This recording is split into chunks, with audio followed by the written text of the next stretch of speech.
mga kasama, unang adlong Lunes sa tuig 2022. Ang atong team nagpadayon sa paghatag og solar radio transistor ilawom sa ato ang programa nga One Radio Campaign sa RMN Foundation. Siyempre, ilailahon na nato karon mga kasama ang usa ka senior citizen nato nga beneficiary sa ato ang One Radio Campaign. Ano pangalan tayo? Rino Limbado. Ilang edad ni Tatay dito rin, no? 68. Si Tatay ba? Retired na? O napay gina-trabaho ka ron? Wala na ito sa ako. Oo.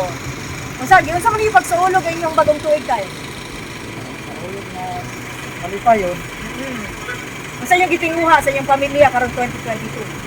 punta, mawala ng pandemic. Para Oo, para makalihok na kita, no?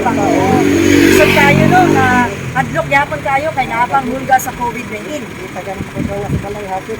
Oo. Oo, kay senior mo pagkatay, no? Sige tayo, amo na i-turn over sa imuha ang New Year's gift sa RMN Foundation, ilawom sa atong One Radio Campaign, atong solar radio transistor. Okay, tay. Kasi ka importante ka sa imo karon nga na kay radyo. Ay, importante kaya natin para makapagsalita. Na-update ka tay. Update pa sa mga balita. Hindi mabitin si tatay sa mga katikaran, no, sa mga balita. Okay, sige, mission accomplished mga kasama. Na-turn over na nato kang Tatay Victorino din sa NHA MAA, kawan si Radyoman Joel Veray, ang atong solar radio transistor din si Radyoman Ainig Janita, Tatak RMN.